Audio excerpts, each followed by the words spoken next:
ఇవాళ బండి సంజయ్ అంటుండు కేసీఆర్ కేటీఆర్ని ఎందుకు అరెస్ట్ చేస్తలేవని. నేను అడుగుతున్న బండి సంజయ్ని, నువ్వు కేంద్ర హోంశాఖ సహాయ మంత్రివి కదా, టెలిఫోన్ ట్యాపింగ్లో ప్రభాకరరావు శ్రవణ్ రావు అమెరికాకు పారిపోతే పట్కరమని రెడ్ కార్నర్ నోటీస్ ఇప్పించి కేంద్ర ప్రభుత్వానికి పంపిస్తే ఆ కాగితం సంఖ్యలో పెట్టుకొని బీఆర్ఎస్ వాళ్ళతో బేరం చేసుకోరు. ఈ ఎమ్మెల్సీ ఎన్నికల్లో మాకు మద్దతు ఇస్తే ప్రభాకర్ రావును శ్రవణ్ రావును మేము పట్టుకరాము, లేకపోతే వాళ్ళని పట్టుకొస్తే మిమ్మల్ని కూడా బొక్కలేస్తాడు రేవంత్ రెడ్డి అని మీరు అడ్డం పడ్డది మీరు కాదా? ఇవాళ కేసీఆర్ హరీష్ను కేటీఆర్ను టెలిఫోన్ ట్యాపింగ్ కేసులో అరెస్టు కాకుండా అడ్డుకుంటున్నదే కిషన్ రెడ్డి బండి సంజయ్. ఎందుకంటే ప్రభాకర్ రావును శ్రవణ్ రావును విదేశాల నుంచి ఇక్కడికి రప్పిస్తే 48 గంటలలో ఇలా బండారం బయటపడుతుంది, అందరిని తీసుకుపోయి చెర్లపల్లి జైల్లో పెడతామని చెప్పి ఈ కాగితం అడ్డం పెట్టి బ్లాక్మెయిల్ చేసి ఎన్నికల్లో పరోక్షంగా వాళ్ళ మద్దతు తీసుకుంటున్నది బీజేపీ వాళ్ళు కాదా అని చెప్పి నేను ఈ సందర్భంగా అడుగుతున్నా. బండి సంజయ్ గారు, నీకు చిత్తశుద్ధి ఉంటే మేము గొర్రెల స్కామ్ కింద ఏసీబీలో కేసు కట్టి మేము విచారణ చేస్తే ఫైళ్ళన్నీ మీ ఈడీ వాళ్ళు తీసుకుపోయినారు. ఈడీ వాళ్ళు ఎందుకు ఈ గొర్రెల స్కామ్లో టీఆర్ఎస్ వాళ్ళని ఒక్కరిని కూడా అరెస్ట్ చేయలే? ఈ కార్ రేసుల్లో విదేశీ కార్ల పోటీలలో కోట్ల రూపాయలు కేటీఆర్ విదేశాలకు తరలించడానికి నేను కేసు కడితే ఎంబడే ఈడీ వాళ్ళు వచ్చి ఆ ఫైల్ అంతా తీసుకుపోయాను. ఎందుకు ఈ కార్ రేసుల్లో కేటీఆర్ను ఈడీ వాళ్ళు అరెస్టు చేయలేదని నేను అడుగుతున్నా. టెలిఫోన్ ట్యాపింగ్లో ప్రభాకర్ రావును నిన్న మనం టీవీలలో చూస్తున్నాం. ట్రంప్ ఆ ప్రెసిడెంట్ కాగానే అమెరికాలో ఉన్న భారతీయులందరినీ అక్రమ వలసదారులని కాళ్లకు బేడీలేసి తీసుకొచ్చి దేశంలో ప్రత్యేక విమానంలో దించిపోతున్నాడు. మరి అక్రమంగా ఉన్న ప్రభాకర్ రావును శ్రవణ్ రావును ప్రభుత్వం మేము ఫిర్యాదు చేసిన వాళ్ళని ఎందుకు తెస్తలేరు? ఎందుకు మోడీ లేఖ రాస్తలేడు? ఎందుకు కేంద్ర హోంశాఖనే చేయాల్సింది పని? దానికి మంత్రిగా ఉన్నది బండి సంజయ్ గారే కదా. నేను సూటిగా అడుగుతున్న ప్రభాకర్ రావును శ్రవణ్ రావును ఎప్పటి లోపల విదేశాల నుంచి నువ్వు రప్పిస్తావు బండి సంజయ్? 4 కోట్ల తెలంగాణ ప్రజలకు చెప్పు. వాళ్ళని తెచ్చిన 48 గంటల్లో ఇవాళ టీఆర్ఎస్ నాయకులను లోపల వేయకపోతే బొక్కలు పెట్టకపోతే చూడని నేను అడుగుతున్నా. ఇవాళ ట్యాపింగ్ చేసిన దొంగల్ని అమెరికాలో దాచిపెట్టి మీరు ఢిల్లీకి పిలుచుకొని సీకట్ల హరీష్ రావుతో కేటీఆర్తో మాట్లాడి ఒప్పందాలు చేసుకున్నది మీరు. ఇవాళ మీరా మా గురించి మాట్లాడేది? ఇవాళ టెలిఫోన్ ట్యాపింగ్ లీడ్ ఉన్న వాళ్ళందరినీ 10 నెలలైంది లోపలేసి. నిన్న మన బెయిల్ వచ్చింది. ప్రణీత్ రావుకు, రాధాకిషన్ రావుకు, ఇట్లా చాలా మందిని దొరికినట్టే చెంచల్గూడ జైర్లపల్లిలో వేస్తే 10 నెలల తర్వాత నిన్న మన బెయిల్ వచ్చింది. హరీష్ రావు మీద కేసు పెడితే హరీష్ రావు కోర్టుకు పోయి కోర్టులో ఇవాళ ఆర్డర్ తీసుకొచ్చిండు అరెస్టు చేస్తామని. నన్ను అరెస్టు చేయొద్దని హరీష్ రావు కోర్టు నుంచి ఆర్డర్ తెచ్చుకున్నాడు. మరి బండి సంజయ్ గారు, నీ శాఖలో ఉన్న నీ శాఖ అమెరికా గవర్నమెంట్కు రాసి రప్పించాల్సిన ప్రభాకర్ రావును శ్రవణ్ రావును ఎప్పుడు తెస్తావని నేను అడుగుతున్నా. గొర్రెల పెంపకానికి సంబంధించి ఈడీ దగ్గర ఉన్న విచారణలో బీఆర్ఎస్ నాయకులను ఎప్పుడు అరెస్ట్ చేస్తావని నేను అడుగుతున్నా. ఈ కార్ రేసులో కేటీఆర్ కోట్ల రూపాయలు లండన్ కంపెనీకి పంపించండు కదా, ఆ కేసు మీ ఈడీ దగ్గరనే ఉంది. ఎప్పుడు కేటీఆర్ని అరెస్ట్ చేస్తామని నేను అడుగుతున్నా. నిన్న మన కేటీఆర్ హరీష్ ఎన్నిసార్లు ఢిల్లీకి పోయిన రోజు చూడండి. వాళ్ళ ప్రభుత్వం ఉన్నప్పుడు ఎప్పుడు పోలే, కేంద్ర ప్రభుత్వాన్ని ఏం అడగలే. ఇవాళ ప్రభుత్వం మనం ఉంది, ఇవాళ ఆలువై బీజేపీలను కలిసి కాగితాలు ఇస్తున్నారు మా రాష్ట్రానికి నిధులు ఇవ్వండి అని. గింత అర్థం కాదాయన? ఓ కాగితం చూపించి ఓ మాట మాట్లాడుకొని వచ్చి ఇవన్నీ ఏషాలు అర్థం అవుతలేదా? ఇవాళ ఒప్పందంలో భాగంగానే బీజేపీల కాళ్ళు పట్టుకోవడానికి, బీజేపీలు వీళ్ళని కాపాడడానికి ఇద్దరు కలిసి సీకట్లో మాట్లాడుకొని మన నిఘా అధికారులు ఇవి బయట పెడతారని చెప్పి ఉత్తగానే కాగితాలు ఇచ్చినట్టు ఫోటో దిగుతుండు. సిల్లి గవర్నర్ తెచ్చినవా? నితిన్ గడ్కరీకి కాగితం ఇచ్చినావు కేటీఆర్? హరీష్ రావు కలిసి వచ్చిండి కేంద్రంలో ఉండే వాళ్ళని ఏమన్నా తెచ్చిండా? ప్రభుత్వంలో మమ్మల్ని అడిగిన ఏమన్నా నిధులు తీసుకురావాలని ఏమన్నా అడగాలా అని? తెలంగాణ రాష్ట్ర ప్రభుత్వానికి నిధులు తెచ్చేది ఉంటే మాతోని కదా కలిసి రావాల్సింది. మీరిద్దరు ఏంది కలుసుకునేది సీకట్లా? ఇలా ప్రభుత్వం ఉన్నది మాది కదా, మమ్మల్ని కదా అడగాల్సింది. ఏ నిధులు దేంట్లో రావాలి, దేంట్లో బకాయి ఉన్నాయి, ఎవరిని అడగాలని మమ్మల్ని అడగకుండా మీరిద్దరు కలిసి మాట్లాడుకొని సత్రం భోజనానికి నెల్లూరు పెద్దారెడ్డి రికమెండేషన్ అన్నాడు. అంటే వెనకట్టుకోవడం సత్రంలో పెట్టేదే ఉచిత భోజనం, దానికి నెల్లూరు పెద్దారెడ్డి పెద్ద లేఖ రాసినట, మా ఫలానా మనిషి వస్తున్నాడు ఆయనకు ఉచితంగా భోజనం పెట్టురని. నెల్లూరు పెద్దారెడ్డి లేఖ రాకపోతే సత్రంలో ఉచితంగా భోజనం పెట్టరా? ఇవాళ రాష్ట్రానికి వచ్చే నిధులకు రోజు నేను ఢిల్లీతో కొట్లాడుతూనే ఉంటే నేను పోయేస్తూనే ఉంటే నేను తెచ్చేది నేను తెస్తా. నీ ఉద్దర పెత్తనం ఎందుకు కేటీఆర్ హరీష్ రావు అని నేను అడుగుతున్నా. ఇవాళ మీరు ఆలోచన చేయండి, దీని కుట్ర. ఇవాళ ఎందుకు బీఆర్ఎస్ ఎన్నికల్లో పోటీ చేయలేదు? ఎన్నికల్లో పోటీ చేయనప్పుడు వాళ్ళు ఈ ఓట్లు ఎవరికి ఏమంటారు? ఇవాళ ఆదిలాబాద్, నిజామాబాద్, కరీంనగర్, మెదక్లో టీఆర్ఎస్కి అసలు పట్టభద్రుల ఓట్లే లేవా? మీ ఓట్లు ఎవరికో చెప్పండి. మీరు ఎవరి పక్కన నించుంటారో చెప్పండి. మీరు మోడీని ఓడగొట్టమంటుండ్రా, లేకపోతే రేవంత్ రెడ్డిని ఓడగొట్టమంటుండ్రా, లేకపోతే వీళ్ళిద్దరిని ఓడగొట్టి మూడో అభ్యర్థిని గెలిపించామంటే ఎవరు మీ అభ్యర్థి అని నేను అడుగుతున్నా. ఎన్నికల్లో అభ్యర్థి పెట్టలేని దిక్కుమాలిన పార్టీ ఇవాళ రాజకీయాల గురించి మాట్లాడే అర్హత మీకుందా? ఆయన అసెంబ్లీకి రాడు, ఈ ఎన్నికల్లో పోటీ చేయడు. ఇక మునగాడు అంటాడు ఉప ఎన్నికలు వస్తే మా తడాక చూపిస్తామని. ఉన్న ఎన్నికల్లో అభ్యర్థి పెట్టలేని మీ బోడి పార్టీ బీఆర్ఎస్ ఉప ఎన్నికల్లో ఏందో చేస్తారంట. పార్టీ మారినోళ్ళ గురించి ఉప ఎన్నికలు వస్తే అందులో మేము గెలుస్తామని.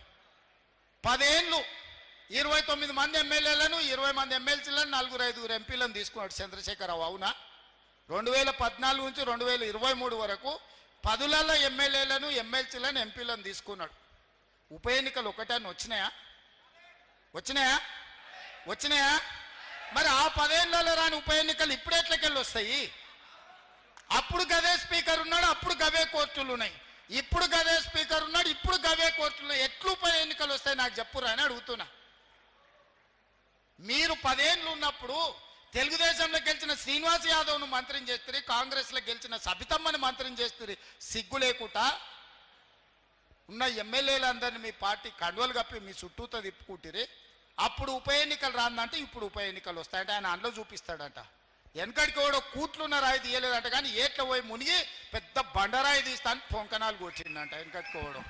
ఇవాళ కేసీఆర్ మాటలు గట్టనే ఉన్నాయి. ఉప ఎన్నికలు వస్తున్నాయి, సిద్ధంగా ఉండేవారు, మనం గెలుస్తున్నామని.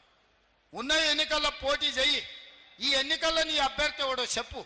నువ్వు ఎవరికి ఓటేస్తున్నావు, ఎవరికి మద్దతు ఇస్తున్నావో చెప్పు చంద్రశేఖరరావు. ఉద్దర మాటలు వద్దు, ఉద్దర గప్పాలు వద్దు. నీది గతమే, నీకు భవిష్యత్తు లేదు. నీకు ఒకవేళ భవిష్యత్తు ఉంటే ఎన్నికల్లో నీ ఓటు ఎవరికో చెప్పు. ఎన్నికల్లో ఓటు ఎవరికి వేయాలనో చెప్పలేనోనివి. ఫామ్ హౌస్లో అడుకునేటోడు నువ్వా మాకు పోటీ?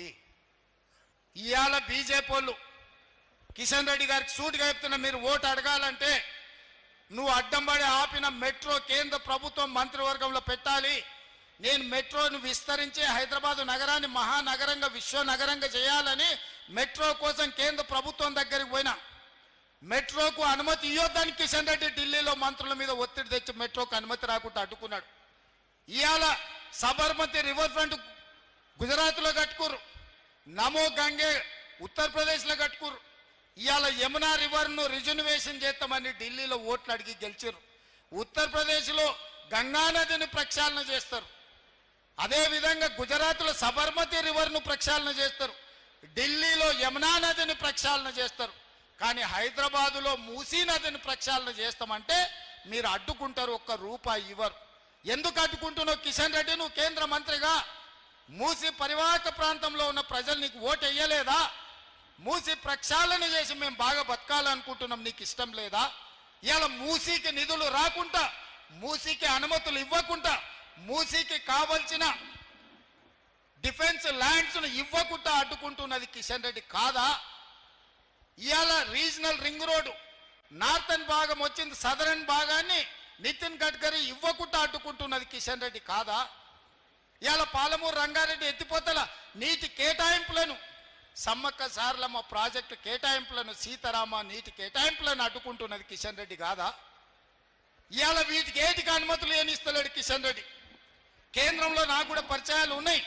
నేను కూడా 2019 నుంచి 2024 వరకు ఎంపీగా ఉన్నా. ఆ బీజేపీలో ఉన్న మంత్రులు, ఎంపీలు నాకు తెలుసు, చాలా మంది కలిసినప్పుడు నాకు షోలో చెప్తున్నారు, మీ కిషన్ రెడ్డి వద్దంటున్నాడా, మేమేం చేయాలా? ఇస్తే కాంగ్రెస్కు పేరు వస్తుంది, రేవంత్ రెడ్డికి పేరు వస్తుంది, మీరు ఇవ్వద్దు, మీరు ఇవ్వకుంటేనే రేవంత్ రెడ్డిని మేము బద్నాం చేస్తాం అని వాళ్ళ మంత్రులే నాకు చెవులో చెప్తున్నారు. ఇదా కిషన్ రెడ్డి నీ నీతి? ఇదేనా నువ్వు తెలంగాణకు చేసిన సాయము? ఎప్పట్లోగా నువ్వు మెట్రో రైలుకు అనుమతి తెస్తావు? ఎప్పట్లోగా మూసీకి నిధులు తెస్తావు? ఎప్పట్లోగా రీజనల్ రింగ్ రోడ్డును అనుమతిస్తావు? ఎప్పటిలోగా పాలమూరు రంగారెడ్డి ఎత్తిపోతలకు నీటి కేటాయింపులు తీసుకొస్తావు నేను అడుగుతున్న కిషన్ రెడ్డిని.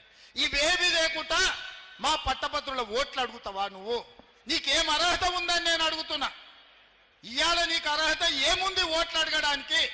నువ్వు మెట్రో రైలుకు అనుమతి ఇవ్వవు, మూసికి నిధులు ఇవ్వవు, పాలమూరు రంగారెడ్డికి నీటి కేటాయింపులు చేయవు, రీజనల్ రింగ్ రోడ్డుకు అనుమతి తీసుకురావు.